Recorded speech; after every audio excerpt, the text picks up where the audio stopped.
नमस्कार दोस्तों। आप सभी का वेदांत सीरीज के 5वें सेशन में हार्दिक स्वागत है।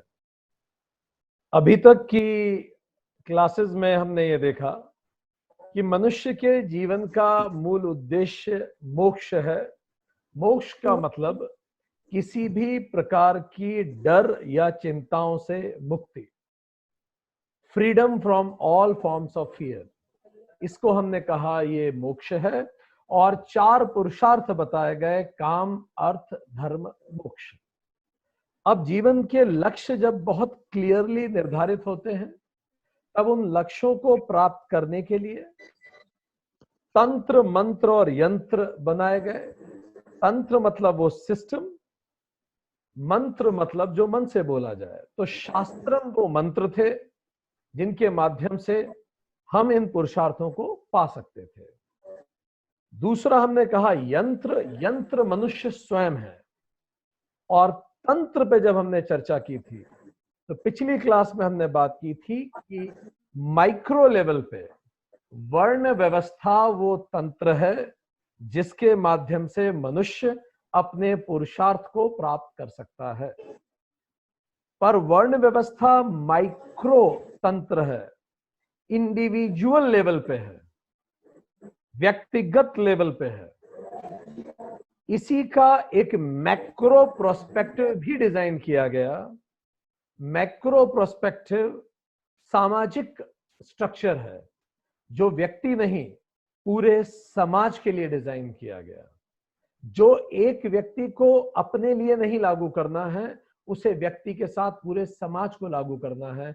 इसी को कहा गया आश्रम व्यवस्था। तो वर्ण व्यवस्था is a micro concept, ashram व्यवस्था is a macro concept, and both are तंत्र, अ सिस्टम टू अचीव पुरुषार्थ। तो आज हम बात करने वाले हैं आश्रम व्यवस्था पर। चत्वारः आश्रमः, 4 प्रकार के आश्रम शास्त्रों ने बताए। 4 आश्रम है। व्यवस्था का मतलब सिस्टम। आश्रम शब्द बना है आ प्लस श्रमः। श्रमः मतलब जिसमें प्रयास किए जाएं। तो ऐसी चीजें, ऐसी अवस्थाएं जिनमें हमें प्रयास करने होंगे, उन्हीं को आश्रम कहते हैं। So 4 ashram are 4 stations in the journey of life. हमारे जीवन की यात्रा के 4 स्टेशंस हैं। और ये यात्रा चल कहां से रही है? हमारे जन्म से। और जाएगी कहां तक? डेस्टिनेशन क्या है? मोक्ष। और बीच में स्टेशंस कितने हैं? 4। तो 4 स्टेशंस की ये जीवन की यात्रा है, जिसको 4 आश्रम कहा गया। अब इनको अगर हम पिछले वर्णाश्रम से जोड़ें या पुरुषार्थों से जोड़ें, तो जो 4 आश्रम हैं उसमें से पहला है ब्रह्मचर्य, दूसरा है गृहस्थ, तीसरा है वानप्रस्थ और चौथा है सन्यास। ब्रह्मचर्य आश्रम अगर आप देखना चाहें तो अर्थ रूपी पुरुषार्थ से थोड़ा जुड़ा हुआ प्रतीत होता है। अर्थ, इसका मतलब ये वो आश्रम है जिसमें व्यक्ति अपने आप को अर्थ योग्य बनाने के लिए प्रयास करेगा। दूसरा आश्रम गृहस्थ, ये काम नामक पुरुषार्थ से जुड़ा हुआ प्रतीत होता है। ये वो आश्रम है जिसमें आप अपने जीवन की सारी कामनाएं पूरी कीजिए, आप जो चाहते हैं सब कीजिए, काम। वानप्रस्थ आश्रम है जो धर्म नामक पुरुषार्थ से जुड़ा हुआ है। ये वो आश्रम है जिसमें आप धर्म चरित्र अपने व्यवहार में अपनाइए, धार्मिक जीवन लाइए पूरी तरह से। हालांकि धर्म तो आधार हर आश्रम का होना चाहिए, पर इसमें पूरा जीवन ही धर्म में परिपूर्ण हो। अंतिम है सन्यास आश्रम जो मोक्ष पुरुषार्थ से जुड़ा हुआ। आप इसे वर्ण व्यवस्था से कैसे जोड़ पाएंगे? जो शूद्र वर्ण है, जो शूद्र पर्सनालिटी ट्रेट है, वो मेहनती ट्रेट है। तो ये आप जोड़ सकते हैं ब्रह्मचर्य से, जब आपको मेहनत करनी होती है। दूसरा, वैश्य आप जोड़ सकते हैं गृहस्थ से। वैश्विक उदर की पूर्ति करनी होती है, आपको 2 वक्त के लिए मेहनत, 2 वक्त की रोटी के लिए मेहनत करनी होती है, आपको घर चलाना होता है। वैश्य। वानप्रस्थ को आप क्षत्रिय वर्ण से जोड़ सकते हैं, धार्मिक चरित्र, और सन्यास को आप मोक्ष से और उस केस में ब्राह्मण से जोड़ सकते हैं। तो इस प्रकार भले वो वर्णाश्रम हो या ही वो पुरुषार्थ हो, ये सब आश्रम व्यवस्था से बहुत गहराई से जुड़े हुए हैं। तो हमने ढांचा समझा, एक फ्रेम समझा आश्रम व्यवस्था का। अब हम समझेंगे आश्रम व्यवस्था की फिलॉसफी, ये क्यों बनाई गई, इसका दर्शन हम समझेंगे। आश्रम व्यवस्था पूरे जीवन को एक स्पिरिचुअल जर्नी मानती है। पूरा जीवन एक आध्यात्मिक यात्रा है जिसमें 4 स्टेशन आते हैं। जैसे ट्रेन की एक यात्रा होती है, आप जब भी ट्रेन में कब बुकिंग कराते हैं तो आप जाके ट्रेन में बैठते हैं, तो जैसे ही आप जाके बैठे, ये आपका जन्म हो गया। अब वो ट्रेन चलना शुरू होती है, पहले स्टेशन पे रुकती है तो कुछ लोग और चढ़ते हैं। अच्छा, जब आप पहले स्टेशन से, जब आपने बोर्ड किया होता है, जब आप ट्रेन में चढ़ते हैं, तो आप देखते हैं 5-10 लोग ऑलरेडी आपके बर्थ, आपकी सीट के चारों तरफ बैठे हुए हैं। ये लोग कौन है जो आपकी सीट के चारों तरफ 5-7 लोग बैठे हुए हैं जब आप ट्रेन में चढ़े थे? यही लोग हमारे माता पिता हैं, चाचा, काका, ताऊ, जिन्होंने ट्रेन हमसे पहले बोर्ड कर ली थी। तो कुछ लोग हमसे पहले ट्रेन में आ गए थे, फिर ट्रेन चलती है, अगले स्टेशन पर रुकती है, कुछ और लोग चढ़ते हैं जो हमारे बाद चढ़ते हैं, उनका रिजर्वेशन हमारे सामने वाली सीट पे हो सकता है। ये लोग कौन है जो अगले स्टेशन पे चढ़े? ये लोग हमारे कजिन्स हैं जो हमारे बाद पैदा हुए, हमारे भाई, बंधु, दोस्त, यार। अब वो भी आके बैठ जाएंगे, फिर जीवन रूपी ट्रेन और आगे चलती है। अब हम लोग पत्ते खेलते हैं एक दूसरे के साथ, खाना खाते हैं, खाना शेयर करते हैं, एक दूसरे से बातें शेयर करते हैं, राजनीति की बातें करते हैं, अलग अलग प्रसंगों पे बातें होती हैं। इसके बाद ट्रेन अगले स्टेशन पे रुकती है, और वो लोग जो हमसे पहले ट्रेन में बैठे हुए थे वो उतर के चले जाते हैं। हमारे काका, चाचा, ताऊ इस दुनिया से विदा होते हैं। फिर ट्रेन अगले प्लेटफॉर्म पे पहुंचती है, अगले स्टेशन पे। तो कई बार हमारी सीट पे जो हमसे पहले लोग बैठे होते हैं, हमारे साथ में दाएं बाएं हमारे माता पिता, वो भी अब उतर के चले जाते हैं। और अंततः एक अंतिम स्टेशन आता है जिसमें हम भी उतर के चले जाते हैं। यही जीवन की यात्रा है, और इंडियन रेलवेज शायद इस फिलॉसफी को बहुत अच्छे से समझती है, इसीलिए उन्होंने सीट का नाम रखा है बर्थ, जहां आप पैदा होते हैं। So this is how you take birth, and आपकी पूरी जीवन की यात्रा चलती है। उसमें हम सब करते हैं, लोगों से बातें भी करते हैं, एक दूसरे को समझते भी हैं, पर फिर विदा ले लेते हैं। ट्रेन की ही यात्रा क्यों लें हम? किसी भी प्रकार की यात्रा पे आप विचार करें, हवाई जहाज की यात्रा पे आप विचार करें। आप में से बहुत सारे लोगों ने जब कनेक्टिंग फ्लाइट्स ली होंगी तो आपको जीवन की यात्रा का बड़ा सम्यक अनुभव हुआ होगा। क्या होता है, आप एयरपोर्ट पे पहुंचते हैं, आप खूब सारा तामझाम लेके पहुंचते हैं। जैसे आप जीवन में आते हैं खूब सारा तामझाम लेके, जब आपके पास खूब सारे बैग होते हैं तो सबसे पहले वो आपके बैग पहले ही रखवा लिए जाते हैं कि भाई जब आपका जाने का समय आएगा तो ये सब तो आप ले जा नहीं सकते, तो सारा बैग तोल तोल के वो रख लेती हैं पहले। जब तक आप बैग नहीं देंगे वो आपको टिकट नहीं देने वाली है। आप विदा तो ही तभी ले सकते हैं जब आप अपना सारा जितना भी आपने अर्जित किया है सब यहीं छोड़ दें। उसके बाद जब आप सब कुछ दे चुके होते हैं, फिर सिक्योरिटी चेकिंग करती है आपकी CISF कि कहीं गलती से भी कुछ ले तो नहीं जा रहे आप, क्योंकि उस यात्रा पे आप कुछ ले जा नहीं सकते, वो एयरपोर्ट का है, यहीं छूट जाएगा, इसी स्टेशन का है सब कुछ। फिर जब पूरा चेक हो जाता है कि आपके पास कुछ नहीं है, हाँ एक छोटा सा कैबिन बैगेज अलाउड होता है। वो कैबिन बैगेज क्या होता है? वही तो आपका अंतःकरण है, मन, बुद्धि, चित्त, अहंकार, जो आपके साथ आपकी मृत्यु के बाद भी चला जाएगा, और छोटा सा कैबिन बैगेज। उसके बाद आप एयरपोर्ट पे घूमते हैं, लोगों से चर्चाएं करते हैं, दुकानें देखते हैं, सुंदर चीजों को देखते हैं, खाते हैं, पीते हैं, पर आपका मन कहाँ लगा रहता है? आपके डिपार्चर गेट की तरफ। आप बार बार बोर्डिंग पास देखते हैं और आप एश्योर करते हैं कि कहीं आपका डिपार्चर छूट तो नहीं रहा है। अंततः किसी भी सूरत में आप एयरपोर्ट के किसी भी कोने पे हो, बिल्कुल सही समय आप डिपार्चर गेट पे जाके खड़े हो जाते हैं और आप खुद दौड़ते हुए जाते हैं। कोई अलग से आके आपको बुलाने की आवश्यकता भी नहीं पड़ती। आप दौड़ते हुए जाएंगे, हाँफते हुए भी हो सके तो आप पहुंचेंगे और फाइनली आपका डिपार्चर हो जाएगा। अब आप फिर से एस्ट्रल वर्ल्ड में चले जाएंगे इस धरती को छोड़ के, और फिर कुछ समय बाद फिर से लैंड करेंगे। अब जब आप लैंड करते हैं तो फिर से खाली हाथ लैंड करते हैं। अब आपके हाथ में कुछ नहीं है, वो छोटा सा कैबिन बैगेज है, अंतःकरण जिसको आप कहते हैं, मन बुद्धि चित्त अहंकार, वो लेके आपने जमीन पे लैंड किया। अब जमीन पे आके हम अपनी फितरत के कारण, जिसको हमने पिछले सेशन में बताया था, वासनाएं, अपनी फितरत के कारण फिर से हम जाएंगे कन्वेयर बेल्ट पे और फिर से सारा बैगेज उठा लेंगे और फिर से बैग लेके चलना शुरू कर देंगे। एंड यही यात्राएं हमारी चलती रहती हैं। तो भले ट्रेन हो या हवाई जहाज हो, डिपार्चर का समय सबका निश्चित होता है। यही दर्शन इन 4 आश्रम का है कि आप कहीं भी रहें, कुछ भी कर रहे हो, आपकी नजर से आपका लक्ष्य ना चुके। जो लोग एग्जाम की तैयारी करते हैं, सबको कहा जाता है मैनेजमेंट बाय ऑब्जेक्टिव, लक्ष्य नजर से ओझल नहीं होना चाहिए। तो पुरुषार्थ और आश्रम व्यवस्था यह बताती है कि अपने लक्ष्य को मत भूलिए। लक्ष्य है मोक्ष, किसी भी प्रकार के दुखों से मुक्ति, चिंताओं से मुक्ति। तो इसीलिए हम सब ट्रैवलर हैं। रूमी नाम के एक महान विद्वान हुए सूफी संतों में। एक व्यक्ति बड़ा परेशान था, रूमी से मिलने गया।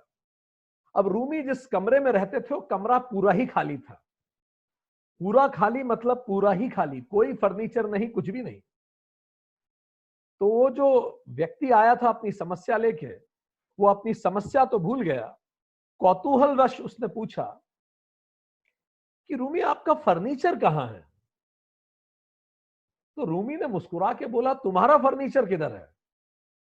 तो उस यात्री ने बोला, अरे मैं तो यात्री हूं, मैं तो ट्रैवलर हूं, मैं फर्नीचर लेके क्यों घूमूंगा? तो रूमी ने उसकी आंखों में आंखें डाल के देखा और मुस्कुरा के कहा, मैं भी यात्री ही हूं। तो जिस व्यक्ति को हमेशा याद रहता है कि मैं भी यात्री ही हूं, वो कभी भी स्टेशन पे टाइम वेस्ट नहीं करता ताकि ट्रेन ना छूट जाए उसकी। ये जिंदगी ट्रेन है और इसीलिए ये सब बनाए गए। हम, याद आता है, हम गोवा में सेशन ले रहे थे। दिन भर के सेशन के बाद जरा हम जब थक गए बहुत ज्यादा, तो गोवा में बीच के किनारे चले गए और सनसेट देखते थे। तो वहीं पास में 4-5 बच्चे कुछ खेल रहे थे। वो रेत का घर बना बना के खेल रहे थे आपस में, वो टीले जो बनाते हैं रेत के। तो अचानक एक बच्चे से गलती से दूसरे बच्चे का रेत का घर टूट गया। अब जैसे ही उससे दूसरे का घर टूटा, जिसका घर टूटा था रेत का, वो इतना नाराज हुआ कि उसने उस बच्चे का घर जानबूझ के तोड़ दिया, पैर मार के। अब इसने उसका घर जानबूझ के तोड़ा। तो सारे बच्चे आपस में गुत्थम गुत्थी हो गए, एक दूसरे को मारने लगे, नोचने लगे। हम दिन भर के सेशन के बाद थके हुए थे, हमें शांति चाहिए थी। हमने उन लोगों को डांट के बोला कि आप शांति से खेलिए, नहीं तो आपके पेरेंट्स से शिकायत करेंगे। उनके माता पिता वहीं घूम रहे थे। तो बच्चे फिर से शांति से खेलने लगे, उन्होंने फिर से रेत के घर बनाना चालू कर लिए, फिर खेल चालू हो गया। इतने में ही सनसेट हो गया। सनसेट होने के बाद उनमें से किसी की माता की आवाज आई, चलो बच्चों शाम हो गई, घर चलने का वक्त हो गया। तो जैसे ही माता ने कहा बच्चों शाम हो गई, घर चलने का वक्त हुआ, पांचों बच्चे खड़े हुए, अपने अपने जूते के लेस बांधे और मां के साथ भाग गए। पर भागते भागते कुछ अचंभा सा हुआ। पांचों बच्चे एकदम से ठिठक के रुके और दौड़ के वापस आए और सबने अपने अपने रेत के घरों में एक एक लात मारी और रेत का घर तोड़ दिया। अब हम ये देख के बड़े चकित हो गए। हमने उन बच्चों को रोका, हमने पूछा, एक मिनट रुको यार, ये बताओ अभी 10 मिनट पहले उस व्यक्ति से तुम्हारा रेत का घर टूट गया था, तो तुम उसे जान मारने पे तुले थे और अब खुद ही लात मार के तोड़ के जा रहे हो। उस छोटे से बच्चे ने जो हमें उत्तर दिया, दोस्तों, हम स्तब्ध रह गए उस उत्तर को सुन के। हमने बोला आप खुद ही तोड़ के जा रहे हो? उस छोटे से बच्चे ने हमें मुस्कुरा के कहा, अंकल वो तो खेल था, शाम आ गई, मां का बुलावा आ गया, जाने का वक्त आ गया तो तोड़ के जा रहे हैं। वो कह के चला गया। वो तो चला गया, पर हमारे अंदर एक बहुत जबरदस्त प्रश्न छोड़ के चला गया। मैं भी तो जिंदगी भर ऐसे ही अपने रेत के घरौंदों को बनाता हूं, जिसपे मैं जनक लिखता हूं, मात्र कृपा लिखता हूं, ठाकुर सदन लिखता हूं, शर्मा सदन लिखता हूं, और पता नहीं क्या क्या लिखता हूं। एक दिन तो मेरे भी जीवन की शाम आएगी और मेरी भी मां का बुलावा आएगा कि चलिए, चलने का वक्त हो गया। जब मेरी मां का बुलावा आएगा, तब क्या इस विरक्ति से मैं अपने रेत के घरौंदों को छोड़ के जा पाऊंगा? क्योंकि जाना मुझे भी है। ये याद रखना जीवन की यात्रा के लिए महत्वपूर्ण शर्त है। कबीर कहते थे, दिल लाग गया मेरा यार फकीरी में, जो जो सुख नाम भजन में, सो सुख ना अमीरी में। हाथ में कुंडल बगल में सोटा, चारों दिशा जागीरी में। आखिर ये तन खाक मिलेगा, काहे फिरत मगरूरी में। सुनो कबीर, सुनो साधो, ये आखिर ये तन खाक मिलेगा, काहे फिरत मगरूरी में। कहे कबीर सुनो भाई साधो, साहब मिलत सबूरी में। सो कबीरदास भी अपने बात में इसी बात की तरफ इशारा कर रहे हैं कि कुछ भी हो जाए, आप अपने जीवन के स्टेशंस को डेस्टिनेशन ना समझें। कबीर कहते थे, चाह गई चिंता गई, मनवा बेपरवाह। चाह गई चिंता गई, मनवा बेपरवाह। जिसको कुछ ना चाहिए, ते शाहन के शाह। सबसे बड़ा शाह वही है जिसको कुछ नहीं चाहिए। सो ये है बेसिक फिलॉसफी आश्रम व्यवस्था की, कि स्टेशंस को डेस्टिनेशन ना समझें। There is a difference between station and destination. So अब हम एक एक करके इस आश्रम व्यवस्था के एक एक स्टेशन को समझेंगे, और ये समझते समय आप इस मूल फिलॉसफी को ध्यान रखिए कि हमें किसी भी स्टेशन पे रुकना नहीं है। हमारे पूर्वजों ने इतना जबरदस्त अनुसंधान करके इन स्टेशंस को बनाया है। तो पहला स्टेशन है जिसको हम कहते हैं ब्रह्मचर्य। ये कब शुरू होता है? ये 5 साल की उम्र से शुरू होता है। तब आप बैठते हैं, इस स्टेशन पे पहुंचते हैं आप अपनी जीवन की यात्रा में। फर्स्ट स्टेशन, ब्रह्म का मतलब अनंत, उस परमात्मा से है। ब्रह्मन जिसको कहते हैं शास्त्र, जिसको एटर्नल एनर्जी कहता है विज्ञान। चर्य का मतलब है ड्वेल अपॉन, जिसका व्यवहार परमात्मा जैसा हो, जिसका व्यवहार परमात्मा के प्रति केंद्रित हो। ब्रह्मचर्य। तो ब्रह्मचर्य का अर्थ है जब हम हमारा विद्या आरंभ करते हैं, जब प्राकृत जन, जो बच्चे प्राकृत होते हैं, प्रकृति के होते हैं, प्रकृति जैसे होते हैं, को गुरु के पास भेजा जाता है ताकि वो संस्कृत जनः बन सके। अबोध बालकों को लिया जाता है ताकि उन्हें सुबोध बनाया जा सके। घर में जहां माता और पिता होते हैं, आश्रम में वहां गायत्री और गुरु होते हैं। इस आश्रम का उद्देश्य यह है बच्चे को रिफॉर्म और रिफाइन करना, ताकि वो इस सोशल सेटअप में एडजस्ट हो सके और कंट्रीब्यूट कर सके। इसका मूल पर्पस है कि बच्चा जो एक और की तरह है, उसको मेटलर्जी के थ्रू मेटल बनाया जा सके। ये 12 साल का आश्रम होता है, जिसमें गुरु के पास रह के 12 साल बच्चा पढ़ता है। 12 साल लगातार इसमें ये पढ़ता है। इसको स्पिरिचुअल मेट्रोलर्जी कहा जाता है। गुरु शब्द क्या है? गु का मतलब अंधकार, और र का मतलब जो निवारण कर ले, जो अहंकार को समाप्त करे, हमारे अहंकार और अंधकार को समाप्त करे, वो है गुरु। तो शिक्षक और गुरु में अंतर क्या है? गुरु विद्या देता है, शिक्षक शिक्षा देता है। तो विद्या और शिक्षा में अंतर क्या है? विद्या की परिभाषा शास्त्रों में है सा विद्या या विमुक्तये। विद्या वही है जो मुक्त करे, जो हमें सभी प्रकार के परेशानियों से मुक्त करे, जो एटर्नल पीस और हैप्पीनेस दे सके, वही विद्या है। तो फिर शिक्षा क्या है? शिक्षा जो लाइवलीहुड दे और विद्या जो लाइफ सिखाए। तो शिक्षक आपको सिखाता है स्किल्स, जिससे आपकी नौकरी लगती है, जिससे आपको वेतन मिलता है। पर गुरु आपको सिखाता है विद्या, ज्ञानम, जिससे आपका मन शांत रहता है, जिससे हर परिस्थिति में आप प्रसन्न रह पाते हैं। गुरु पर हर परिस्थिति में देखने की एक सही मन स्थिति देता है। शिक्षक प्रश्नों के उत्तर देता है, गुरु प्रश्न खड़े कर देता है ताकि आप उनके उत्तर खुद ढूंढें। गुरु मोक्ष के तरफ आपको लेके जाता है और शिक्षक अर्थ, काम और धर्म की शिक्षा देता है। तो इसलिए इन दोनों में मूल अंतर है। तो इस आश्रम में हमें करना क्या होता है? छात्राणाम अध्ययनम तपः।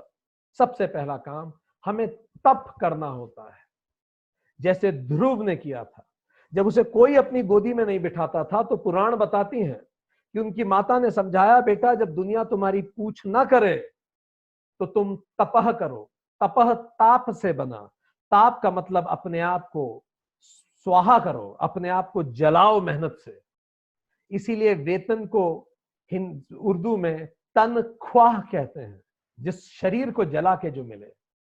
सो जब खुद को आप जलाते हो, तपाते हो, तपह करते हो, तो तपस के बाद स्वयं विष्णु प्रकट होते हैं। विष्णु का मतलब विश्व, और विष्णु स्वयं तुम्हें अपनी गोद में बिठाते हैं। पूरा विश्व आपको अपने सर पे रखता है। जब तपस किया था एपीजे ने तो हिंदुस्तान के राष्ट्रपति बने। जब तपस किया था मलिंगा ने श्रीलंका के समुद्र तटों पे बॉल फेंक फेंक के अपने गांव में, तो पूरे श्रीलंका ने उसे अपने सर पे उठाया। सो पहला काम है इस आश्रम का तप करना। दुर्योधन और द्रोणाचार्य का भी ऐसा ही उदाहरण प्रस्तुत होता है। महाभारत में जब द्रोणाचार्य के आश्रम में ये सब सीखने गए तो दुर्योधन तो एफ्लुएंट था, राजा का बेटा था। उसने एक सुंदर सी कुटिया खुद के लिए बनवाई और उसने निर्धारित किया कि उस कुटिया में रहेगा बिल्कुल अच्छे ठाट बाट से और पढ़ाई करेगा। गुरुजी ने उसकी कुटिया तुरंत उड़वा दी और कहा कि नहीं, तुम सबके साथ डॉर्मेट्री में रहोगे। और फिर गुरु द्रोणाचार्य ने दुर्योधन को एक महत्वपूर्ण बात कही। गुरु ने कहा, दुर्योधन, और यह बात आज के हर बच्चे पे लागू होती है। गुरु ने कहा, दुर्योधन, मुझे पता है तुम राजा के बच्चे हो, पर दुर्योधन, सोने के बर्तन में खाना खाया तो जा सकता है, बनाया नहीं जा सकता। तो जब तुम स्वयं को बनाने के दौर में हो तो विलासिता छोड़ दो, तब तो लोह में ही तपना पड़ेगा। तो तपस इज इंपॉर्टेंट। दूसरा है अनुशासन। आरुणि की कथा हमें बताती है, जब गुरु ने कहा पानी रोक लो तो कोई रास्ता न मिलने पे आरुणि खुद लेट गया ताकि पानी रोका जा सके।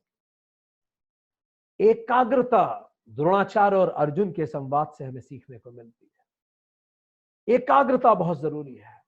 टीवी देखते देखते बच्चे खाना कतई न खाएं, क्योंकि बच्चे या बड़े, जब भी आप दो काम एक साथ करते हैं तो आप अपनी एकाग्रता को भंग करते हैं। हर व्यक्ति, हर बच्चा बाय बर्थ एकाग्रचित्त होने की क्षमता रखता है, पर जब हम बार बार ड्युअलिज्म पे जाते हैं, दो दो चीजें एक साथ करते हैं, तो हम डिस्टर्बेंस करते हैं। और जिस भी चीज की आप प्रैक्टिस करेंगे उसमें आप परफेक्ट हो जाएंगे। अगर आप हर चीज में डिस्टर्बेंस को प्रैक्टिस कर रहे हैं, आप किसी से फोन पे बात करते हुए कंप्यूटर पर टाइप कर रहे हैं, आप ये करते हुए वो कर रहे हैं, वो करते हुए ये कर रहे हैं, तो धीरे धीरे जब भी आप मेडिटेशन करेंगे आपको मुश्किल हो जाएगी, क्योंकि आपने खुद को ट्रेन कर लिया है डिस्ट्रैक्शन के लिए। कुछ लोग कहते हैं तो फिर क्या मल्टीटास्किंग गलत है? दोस्तों, रिसर्च ने यह सिद्ध कर दिया है कि कोई भी व्यक्ति इस धरती पर मल्टीटास्कर नहीं होता। आप दो काम इक्वल कंसंट्रेशन के एक साथ नहीं कर सकते। आप फोन पे बात करते हुए खाना खा सकते हैं, क्योंकि खाना खाने में कंसंट्रेशन इज नॉट नीडेड उतना ज्यादा। और अगर दो काम इक्वल कंसंट्रेशन को आपको दिए जाएं तो आप उसको नहीं कर पाएंगे। इसीलिए यह महत्वपूर्ण है कि हम खुद को आदत डालें फोकस करने की। जब भी आप किसी से बात करें तो ये मान के चलिए वो जो सामने वाला व्यक्ति है इस ब्रह्मांड में सबसे महत्वपूर्ण है। उस पे 100% फोकस करें, अपने आप से एकाग्रता सिद्ध होगी। अगली फीचर हमें सीखने का है ब्रह्मचर्य में, निष्ठा, गुरु के प्रति निष्ठा। जैसे कर्ण ने परशुराम को अपने पैर पे सुला रखा था, बिच्छू काटने तक पर उसने पैर नहीं हिलाया, निष्ठावान। इसी पे वाल्मीकि ने, इसी पे रामचरितमानस जो तुलसीदास जी की है, इसमें शिवाष्टकम आता है। जब एक शिष्य ने गुरु का आदर नहीं किया तो स्वयं शिव ने शिष्य को अजगर बन जाने का श्राप दिया, और गुरु ने शिष्य को माफ कर देने हेतु शिव को प्रसन्न करने के लिए शिवाष्टक गाया। गुरु में निष्ठा मस्ट है। तो जो भी गुरु हो आपके, निष्ठा मस्ट है इस आश्रम के दौरान। अगला व्यवहार, जो सीख रहे हैं वो आपके व्यवहार में आना बहुत जरूरी है। तो व्यवहार में आना को ही हम सीखना कहते हैं। युधिष्ठिर को 7 दिन लगे थे सत्य को समझने के लिए, बाकी सब तो तुरंत हां बोल के चले गए थे। तो ये कुछ चीजें हैं, अनुशासन, एकाग्रता, तप, प्रतिष्ठ, निष्ठा और व्यवहार में लाना, ये इस आश्रम के लिए मस्ट है। यह आश्रम शुरू होता है जन्म से 25 साल तक की उम्र में। इस आश्रम को हम कहते हैं ब्रह्मचर्य। अब जब यह आश्रम समाप्त होता है तब आप गुरु को गुरु दक्षिणा देते हैं। दक्षिणा और दान में अंतर यह है, दक्षिणा गुरु का अधिकार है और दान आपका कर्तव्य। गुरु को अगर आप दान ना दें तो गुरु कुछ नहीं कर सकता, कुछ नहीं कह सकता, पर दक्षिणा देना आपको, गुरु को कंपलसरी है। तो गुरु को आप दक्षिणा देते हैं और उसके बाद आप दूसरे आश्रम में जाते हैं। दूसरे आश्रम का नाम है गृहस्थी या गृहस्थ। ये 25 से 50 साल की उम्र तक का है। 25 साल से 50 साल। ग्रह का मतलब होम, तिष्ठति मतलब जो रुकता है, विराजमान होता है। इस दौरान आप घर में विराजमान होते हैं। Family is a religious institution. It is made with a religious ceremony for a religious purpose. परिवार एक धार्मिक संस्था है जिसको एक धार्मिक तरीके से, एक धार्मिक उद्देश्य के लिए बनाया गया है। और धार्मिक उद्देश्य क्या है कि आप अपने इस दूसरे स्टेशन पे भी ज्यादा समय ना रुके। ये भी एक स्टेशन है, ये भी गुजर जाएगा। तो इस स्टेशन पे करने लायक 4 चीजें क्या हैं? पहली, इस स्टेशन पे हमें यज्ञ करने होते हैं। सारे आश्रम के जितने भी लोग हैं सब इसी आश्रम के लोगों पे आश्रित हैं।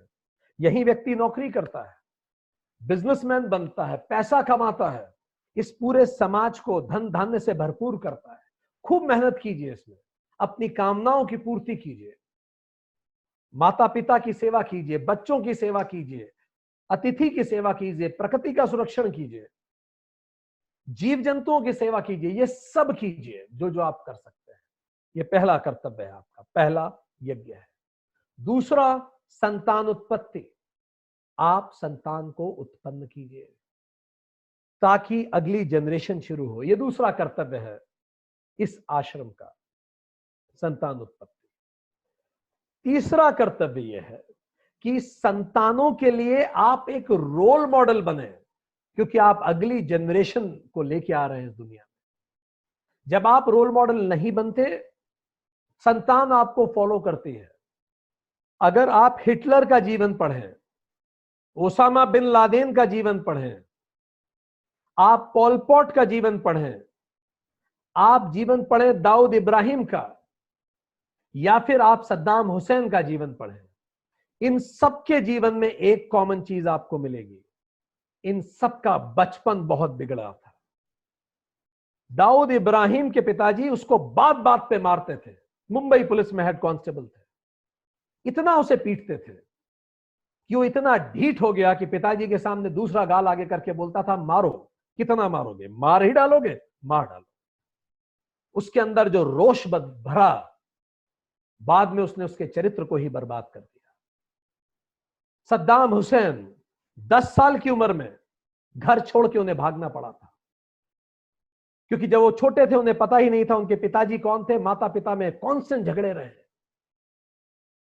बाद में जब वो दूसरे पिता के पास गए, उन्होंने भी उनके साथ बड़ा अत्याचार किया। उनके अंदर रोष और गुस्सा भरा और वही उन्होंने दुनिया को वापस लौटाया। अगर आप पढ़ें, स्टालिन जिन्होंने 2 करोड़ लोगों की हत्या की कहते हैं, उनके पिताजी शराब पी के स्टालिन को मारते थे, उनकी माता को अब्यूज करते थे। ऐसा खतरनाक बचपन उसने देखा। हिटलर को आप पढ़े तो यही कहानी हिटलर की है। पहला आतंकवादी कैंप दोस्तों घर होता है कई बार, और कई बार पहला आतंकवादी स्वयं पिता होता है। बच्चों को प्रेम से परवरिश कीजिए।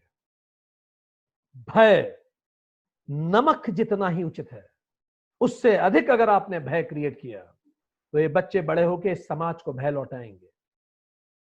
और भय गर्भित समाज एक खतरनाक जगह है रहने के लिए। तो रोल मॉडल बनिए। कई घरों में बच्चों को अच्छा माना जाता है जब वो माता पिता की सारी बात मानते हैं और कभी नो नहीं कहते।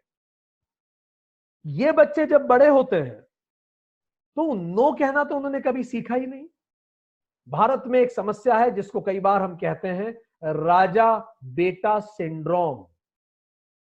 क्या होता है राजा बेटा सिंड्रोम?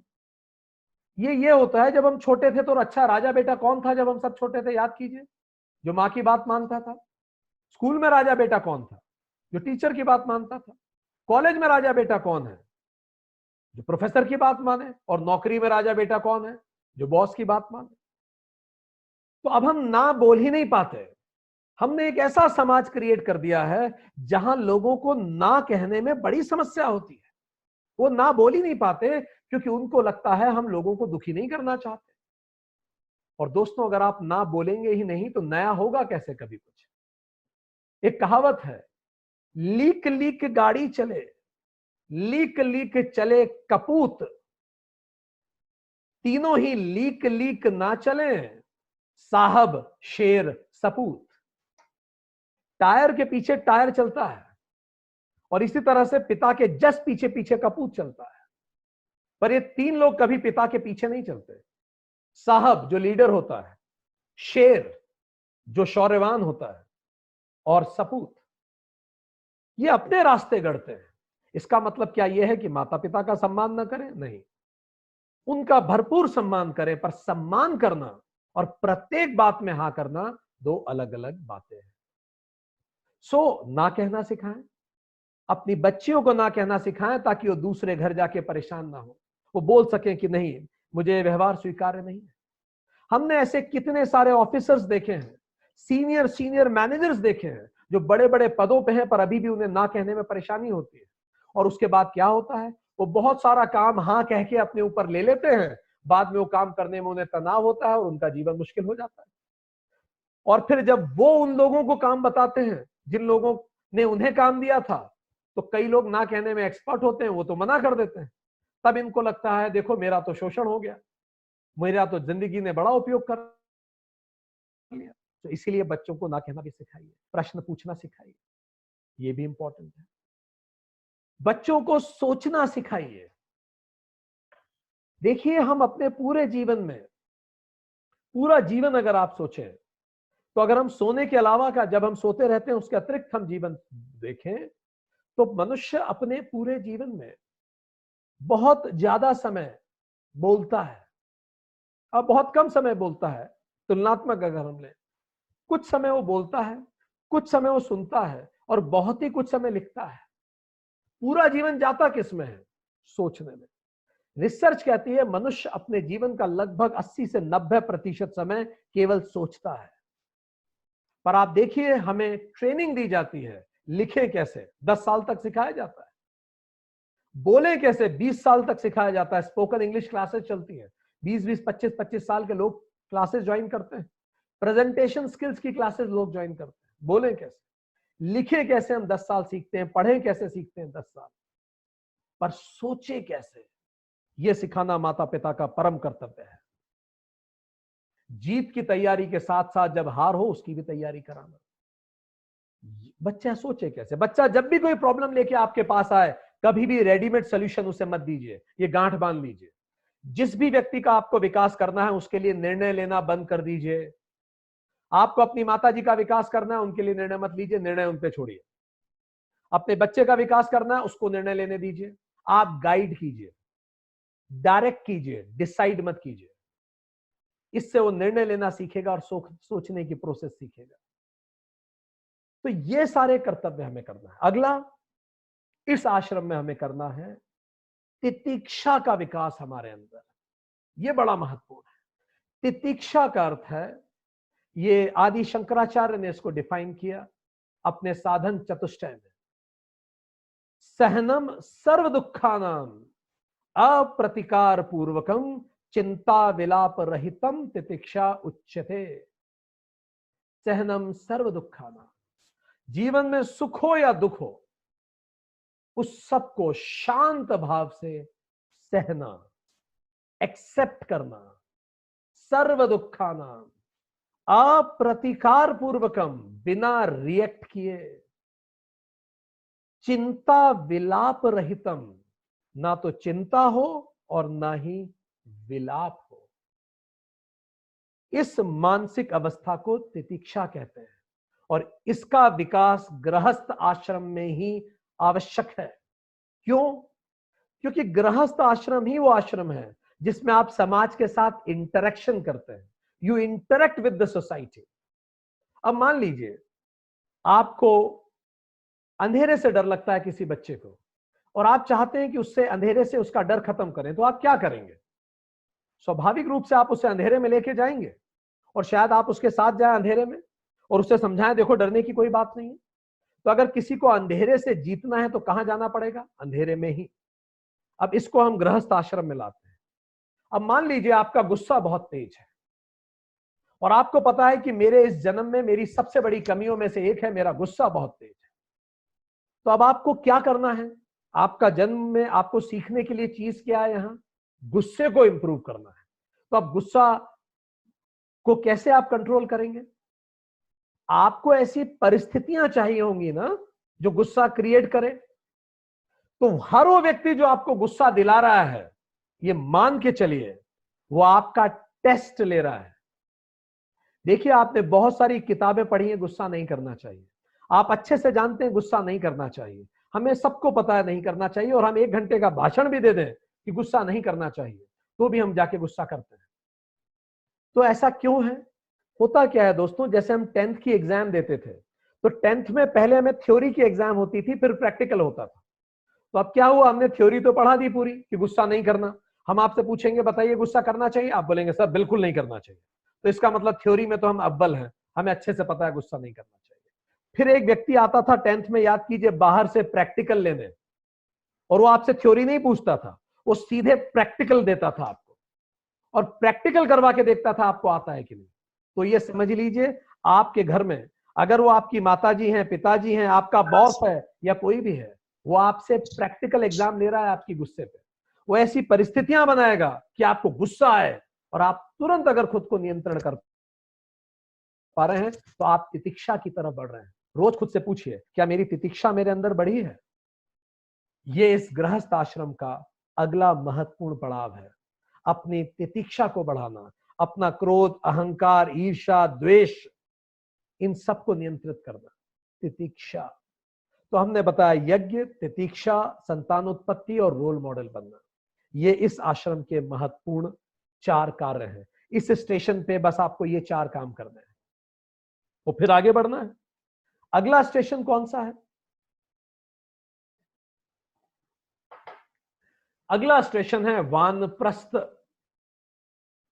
50 साल से 75 साल।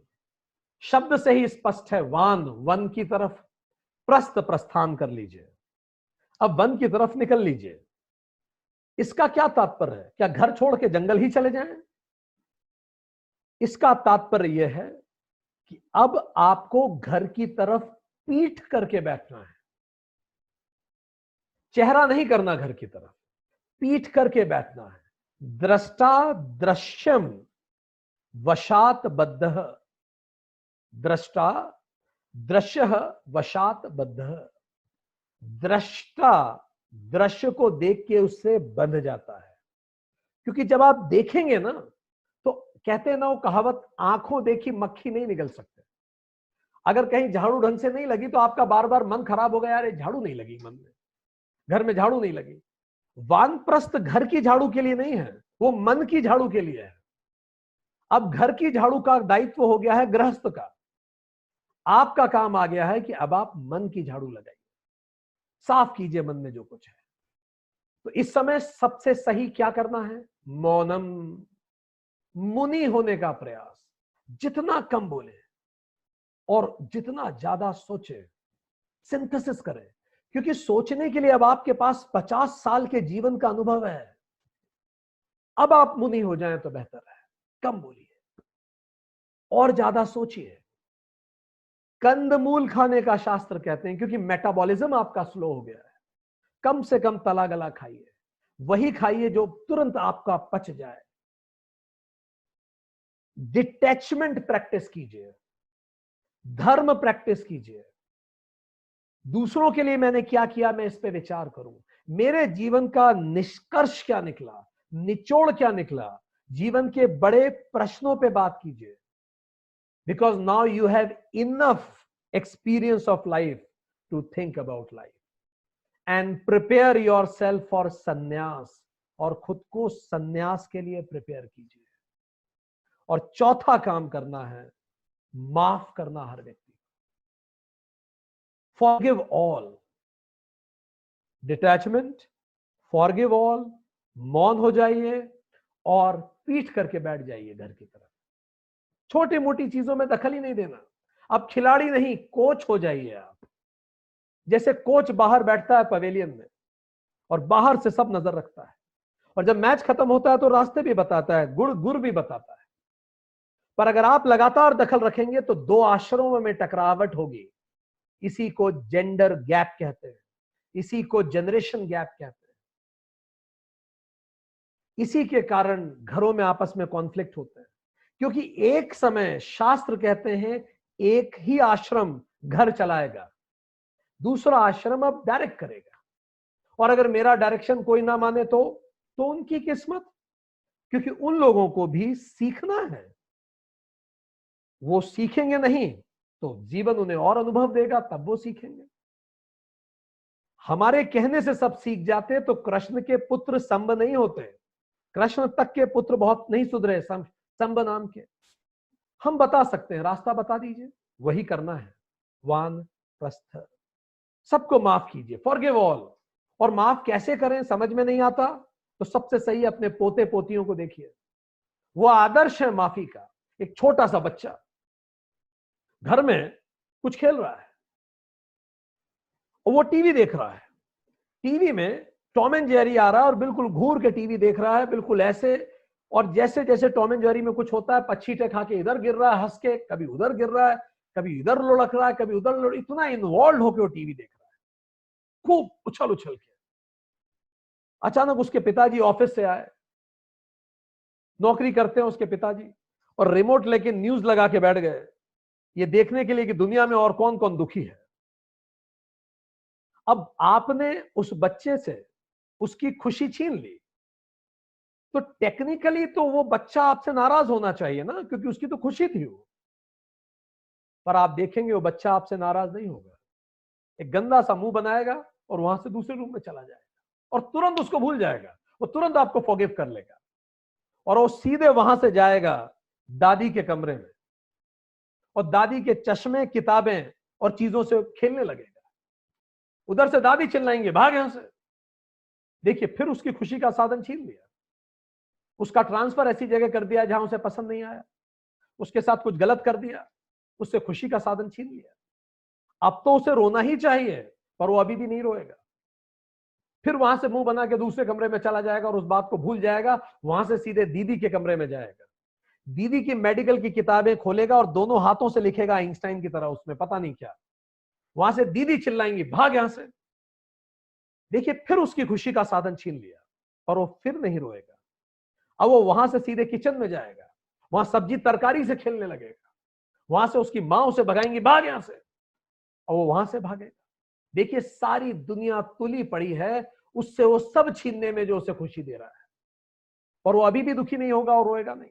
वहां से पीछे जाएगा जहां कपड़े धुल रहे हैं और पानी में छपा छपा करना चालू कर देगा। अब वहां से जो कपड़े धो रहा होगा वो तक उसे भगाएगा, भाग यहां से। सबने उसकी उसकी खुशी का साधन छीन लिया, पर वो अभी भी नहीं रोएगा।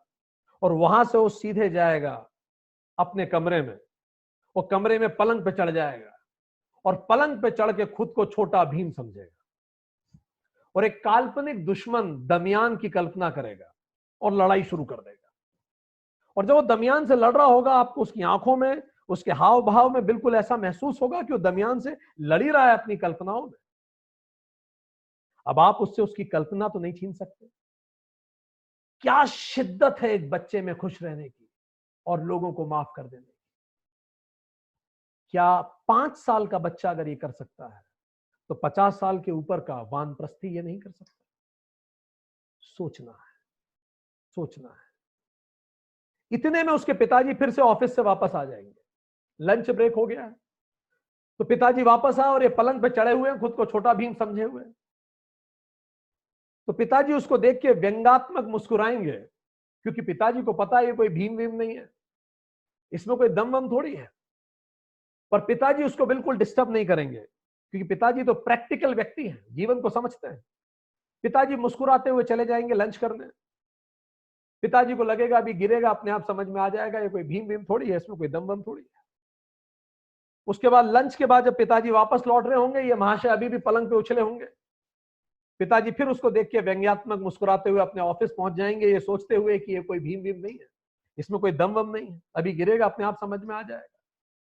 फिर इसके पिताजी अपने ऑफिस पहुंचेंगे जहां वो डायरेक्टर हैं, और वो डायरेक्टर की कुर्सी पे बैठेंगे अपने ऑफिस में। और जैसे वो डायरेक्टर की कुर्सी पे बैठ के अपने आप को बड़ा भीम समझेंगे, ऊपर से एक परम पापा मुस्कुराएगा और वो कहेगा ये कोई भीम वीम नहीं है, इसमें कोई दम वम नहीं है, अभी थोड़े दिन इसको खेलने दो, अभी गिरेगा, अपने आप समझ में आ जाएगा। तो दोस्तों, पूरी दुनिया ही एक तरह की कल्पना है। तो वानप्रस्थ इन विचारों को, इन चीजों पर विचार करने का आश्रम है। पर यहां भी रुकना नहीं है, ये भी एक स्टेशन ही है। 75 से 100 साल अगला स्टेशन, जिसको हम कहते हैं संन्यास आश्रम। संन्यास,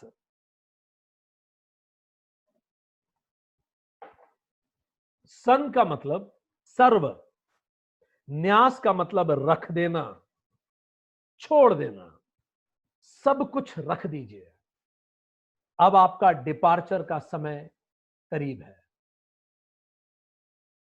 और यह बहुत महत्वपूर्ण है कि आप सब कुछ रख दें। काम्यानाम कर्मणा न्यासम, गीता कहती है काम्यानाम, सारे काम में कर्म, कुछ इच्छा से किए गए सारे कर्म आप बंद कर दीजिए, यही संन्यास है। आपके मन में किसी प्रकार की अब कोई इच्छा ना बचे। पर ये कब होगा? ये एकदम से नहीं हो जाएगा। यदि आपने वहां तितिक्षा को साधा था गृहस्थ आश्रम में, आपने सही गुरु से शिक्षा पाई थी और विद्या को जाना था ब्रह्मचर्य में, और आपने वानप्रस्थ में सही तैयारी की थी, तो स्वतः रूप से ये साधना चालू हो जाएगा। कहते हैं ना मैं कश्चित ना हम कश्चित, ना तो मैं किसी का और ना मैं कोई मेरा, ये भाव संन्यास का भाव है। इस समय व्यक्ति अपना जनेऊ भी उतार देता है। इसीलिए संन्यास आश्रम में व्यक्ति श्राद्ध करता है स्वयं का, क्योंकि उसका अब सबसे डिस्कनेक्ट हो जाता है, सबसे वो डिस्कनेक्ट कर देता है। इसीलिए संन्यास आश्रम वो है जिसमें व्यक्ति शिव के त्रिपुंड को समझता है। शिव का त्रिपुंड क्या है? जो भगवान शिव के सर पे 3 लगते हैं, शिव का त्रिपुंड क्या है? ये कहानी कुछ ऐसी है, हमने आपको कहा था पुराणों की कहानियां डायरेक्शंस देती हैं। 3 राक्षस थे जिन्होंने 3 पुर बसा लिए, और ये जो पुर हैं, पुर मतलब कॉलोनी, सिटीज, जैसे जबलपुर, उदयपुर, नागपुर, सिटीज, ये राक्षस धरती के चारों तरफ घूमते थे। और जब ये चारों तरफ घूमते थे, धरती वालों का जीवन परेशान कर दिया।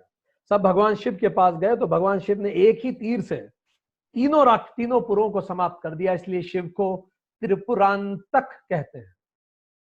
और जब वो भस्म हो गए तो भस्म जमीन पे गिरी, तो शिव ने उस भस्म को उठा के सर पे लगा लिया और तब से ये त्रिपुंड बना।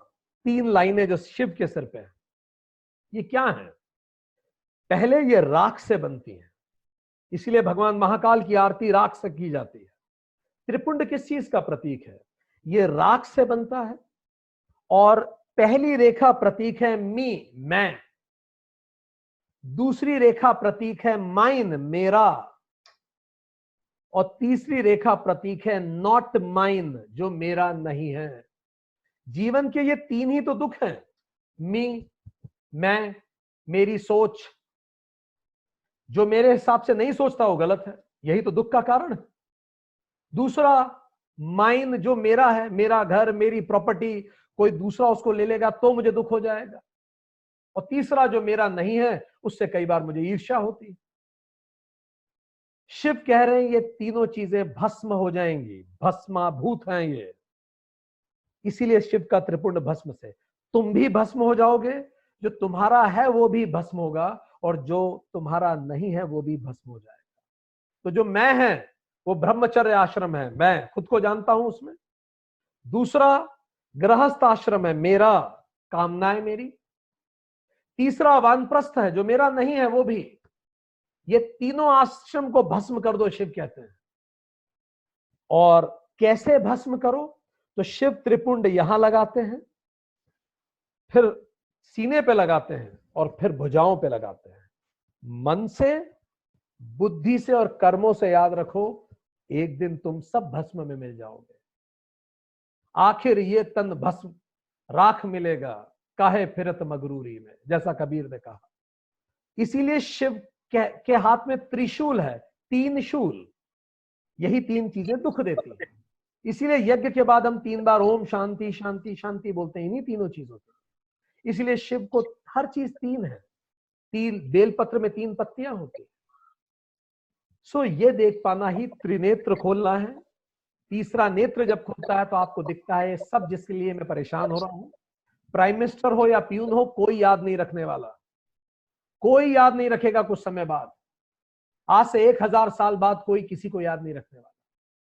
इसीलिए ज्यादा परेशान होना कतई आवश्यकता नहीं है। तुम ऐसा कुछ नहीं कर रहे हो जो तुम्हारे पहले किसी ने न किया हो, ना ही तुम्हारे बाद कोई कर पाएगा। रिलैक्स। ये है संन्यास आश्रम। सो संन्यास आश्रम के बारे में बड़ी दुविधा नारद को भी थी। नारद एक बार भगवान विष्णु के पास गए, पुराणों में कहानियां आती हैं। बोला, प्रभु मैं सुनता हूं ये जो माया है इससे उबरना संन्यास है, तो ये माया होती क्या है, थोड़ा आप समझाएंगे? विष्णु ने कहा, नारद बड़ा महत्वपूर्ण प्रश्न तूने पूछा, किंतु मैं यहां बैकुंठ में माया समझा नहीं सकता, तो मेरे साथ धरती पे चल, वही बात हो पाएगी। नारद और विष्णु धरती पे आ गए। विष्णु ने बोला, लंबी यात्रा हो गई नारद, इससे पहले कि मैं समझाना शुरू करूं, इससे पहले कि मैं बताना शुरू करूं, मुझे प्यास लगी है, एक गिलास कहीं से पानी ला दो। नारद पानी लेने गए। नारद ने बोला, प्रभु अभी लाया। पास में एक गांव था, नारद कुएं से पानी भरने लगे। जैसे ही पानी उन्होंने ऊपर खींचा, देखा कुएं के दूसरे छोर पर एक बड़ी खूबसूरत सी लड़की पानी भर रही है। वो अप्रतिम सौंदर्य की थी। नारद उसको देखते ही रह गए, पर उससे उसका मटका खिंच नहीं रहा था। नारद ने उससे पूछा कि क्या आपको मदद की आवश्यकता है? जैसे नारद ने पूछा कि आपको मदद की आवश्यकता है, उस लड़की के हाथ से मटका छूट गया और वो बिलक बिलक के रोने लगी। नारद कंफ्यूज हो गए। नारद ने बोला कि देवी, मैंने तो कुछ कहा ही नहीं आपको, आप नाराज क्यों हो गई, आप गुस्सा क्यों हो गई, रो क्यों रही हैं आप? उस लड़की ने बोला, मैं बहुत ज्यादा परेशान हूं, मेरे पिताजी की तबीयत बड़ी खराब है, गांव के एकमात्र वैद्य गांव में है नहीं, मेरे पिताजी मरणासन्न है, मैं बड़ी परेशान हूं, कहां से किससे मदद मांगूं? आपने मुझे कहा क्या मदद की आवश्यकता है, तो मेरा मन भर आया। नारद ने बोला, चलिए मैं आपकी मदद करता हूं, क्योंकि मनुष्यों का कल्याण तो मानव का परम धर्म है। नारद का परम धर्म था। नारद उनके घर गए। नारद ने देखा उनके पिताजी की पल्स बड़ी स्लो थी। नारद ने तुरंत कुछ जड़ी बूटियां लिख दी। वो बोला, आप ये लेके आइए, पिताजी को लगाइए और ठीक हो जाएंगे। लड़की फिर रोने लगी। बोला, प्रभु आप कैसी बातें करते हैं, मैं अनपढ़ गवार जड़ी बूटियां क्या जानूंगी, आपने इतनी कृपा की है, थोड़ी कृपा और कर दीजिए, जड़ी बूटी भी आप ही ला दीजिए, मैं अकेली जंगल में कहां भटकूंगी। नारद ने गहरी सांस लेके बोला चलो ठीक है। नारद खुद जड़ी बूटियां ले आए, 15-20 दिन तक भटक के जड़ी बूटी लेके आए। 20 दिन बाद जब जड़ी बूटी लगाई, पिताजी की सेहत सुधरने लगी। नारद ने बोला अब मैं चलता हूं। लड़की ने बोला नहीं प्रभु, आप ऐसे कैसे चले जाएंगे, पिताजी को आंखें तो खोलने दीजिए, 2 दिन और रुक जाइए। नारद 2 दिन रुक गए, पिताजी ने आंखें खोल ली। आंखें खोल के पिताजी ने बोला कि मैं कहां हूं और मेरी जीवन की सुरक्षा किसने की। और जब पिताजी को पता लगा तो पिताजी ने नारद के सामने हाथ जोड़ के कहा आपने बड़ी कृपा करी, आपने मेरा इलाज कर दिया, पर बुजुर्गी तो एक ऐसी बीमारी है जिसका कोई इलाज ही नहीं है, मैं कितने दिन जीऊंगा, आपने मुझे ठीक कर ही दिया तो भी, अब आपने इतनी कृपा की है, थोड़ी कृपा और कर दीजिए। और वो ये कि मेरी बस एकमात्र मेरे मन पे ये इच्छा है कि मेरी बेटी की शादी हो जाए। आप रूपवान हैं और योग्य हैं, मैं हाथ जोड़ के आपसे विनती करता हूं आप मेरी बेटी से शादी कर लीजिए तो मैं चैन से मर सकूंगा। नारद अवाक रह गए, ना हाँ कर पाए ना कर पाए, और अंततः नारद की शादी हो गई। नारद की शादी हो गई, कुछ दिनों बाद पिताजी एक्सपायर हो गए, नारद वहीं पास में खेती करने लगे, जीवन बड़ा अच्छा चल रहा था। नारद के एक बच्चा हुआ, दूसरा बच्चा हुआ, नारद का जीवन बड़ा खूबसूरत चल रहा था, 2 बच्चे, पत्नी, परिवार बहुत सुंदर सा। अचानक उस गांव में एक तेज बाढ़ आई, और जैसे ही बाढ़ आई, नारद का पूरा परिवार उस बाढ़ में बहने लगा, पूरा गांव बह गया। नारद, उसकी पत्नी और बच्चे सुरक्षित जगह की तलाश में भागे, पर काल को कुछ और ही मंजूर था। एक तेज लहर आई और नारद का हाथ अपने बेटे के हाथ से छूट गया। नारद का बेटा काल की गर्त में समा गया। नारद चीख उठा, पर जान बचाना जरूरी थी। नारद, पत्नी और बच्ची और आगे बढ़े, जाने विधाता को क्या मंजूर था। एक और तेज लहर आई और नारद की पत्नी का बेटी के साथ भी हाथ छूट गया, वो बेटी भी काल की गर्त में समा गई। नारद और उसकी पत्नी का कलेजा फट गया, पर चीखते हुए रोते हुए और आगे बढ़े, अपनी जान बचानी थी। अंततः विधाता को कुछ और मंजूर था, एक और लहर आई, नारद का हाथ अपनी पत्नी के हाथ से भी छूट गया, वो भी काल की गर्त में चली गई। नारद चीख उठे जोर से, आंख बंद करके चिल्लाए और वहीं रुक गए। बोला नारायण, मेरा परिवार टूटता है, मेरा परिवार टूटा जाता है, मेरी रक्षा करो नारायण। जब वो जोर जोर से रो रो के चिल्ला रहे थे नारायण मेरी रक्षा करो, परिवार टूटता है, अचानक चारों तरफ शांति छा गई, बिल्कुल शांति हो गई, और पीछे से एक गंभीर आवाज आई, नारद पानी नहीं लाए। नारद ने तुरंत आंख खोली और पलट के देखा तो वहीं विष्णु पेड़ के नीचे बैठे थे और नारद वहीं खड़े हुए थे। ना कोई गांव था, ना कोई कुआं था, ना कोई बाढ़ थी, ना कुछ भी था। नारद ने तत्काल विष्णु के पैर पकड़ लिए, बोला प्रभु मैं समझ गया माया कैसे आती है, बिल्कुल दबे पांव आती है और पूरा हमें अपने अंदर एनग्रॉस कर लेती है। तो दोस्तों, ब्रह्मा के अनुसार, शास्त्रों के अनुसार ये पूरी सृष्टि ही माया है। इसलिए संन्यास में कान में बोला जाता है नारायण। नारायण शब्द का अर्थ है नराणाम। नराणाम मतलब हर व्यक्ति का, आयण अल्टीमेट डेस्टिनेशन, मोक्ष, इस सब प्रपंच से मुक्ति, नारायण। सो अगर ये दुनिया ही एक पूरा कल्पना मात्र है, तो अगर एक छोटा बच्चा अपनी कल्पना में खुश रह सकता है, तो क्या हम अपनी कल्पना में खुश नहीं रह सकते? दोस्तों, ये जिंदगी में किसी को सब कुछ नहीं मिलता, हमें जो मिला है उसके साथ हम क्या करते हैं, यही हमारी जिंदगी को खूबसूरत या खराब बनाता है। तो आज ओवरऑल हम इस बात को समझे कि 4 तरह के आश्रम हैं, ये 4 स्टेशंस ऑफ लाइफ हैं। पहले स्टेशंस को हमने कहा आश्रम व्यवस्था को आ प्लस श्रम। श्रम मतलब जिसको हम प्रयास करके अर्जित करते हैं, व्यवस्था मतलब एक सिस्टम। जिंदगी रेल की तरह है या हवाई जहाज की तरह है, जिसमें हमें अपने डेस्टिनेशन की तरफ बढ़ना होता है। हम सब एक ट्रेवलर है और जो इसको नहीं भूलता उसका मन शांत रहता है। पहला आश्रम है ब्रह्मचर्य। ब्रह्मचर्य का मतलब ब्रह्म की तरह हमारा चरित्र हो। उसमें इंपॉर्टेंट है कि हम एक सही गुरु की तलाश करें जो हमें जीवन सिखाए, और एक सही शिक्षक जो हमें जीविका भी सिखाए। जब ये दोनों मिलती हैं तो हमारा छात्र आश्रम या हमारा ब्रह्मचर्य पूरा होता है। इसमें हमें एकाग्रता सीखने की आवश्यकता है, इसमें हमें निष्ठा सीखने की आवश्यकता है, अनुशासन सीखने की आवश्यकता है और तप सीखने की आवश्यकता है। ये 4 चीजें महत्वपूर्ण। इसके बाद 25 साल के बाद हम दूसरे आश्रम में शिफ्ट होते हैं, जिसको कहा गया गृहस्थ आश्रम। ग्रह मतलब घर, तिष्ठति मतलब अवस्थित होना, वहां रुकना। ये भी 4 चीजें हमें सिखाता है। हम अपने सारे यज्ञ करें, परिवार, समाज, अतिथि, पशु और वातावरण की सुरक्षा करें, संतानोत्पत्ति करें, संतान के लिए सही रोल मॉडल हम बने, बच्चों को ना कहना सिखाएं और तितिक्षा का विकास करें अपने अंदर। ये 4 काम हमें वहां करने होते हैं। उसके बाद वानप्रस्थ आश्रम। वान मतलब जंगल, प्रस्थ मतलब प्रस्थान।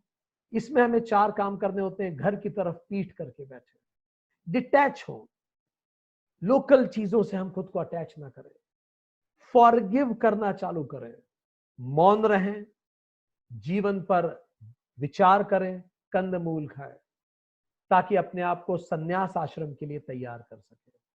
अंततः संन्यास आश्रम, संग का मतलब सर्व, न्यास का मतलब रख देना, जब आप इन सबको रख सके। शिव के त्रिपुंड की तरह मैं, मेरा और जो मेरा नहीं है वो सब समाप्त हो जाएगा। दोस्तों, ये आश्रम मानसिक या शारीरिक दोनों हो सकते हैं। जरूरी नहीं है कि आप शारीरिक रूप से घर त्यागें, ये केवल मेंटल आश्रम है।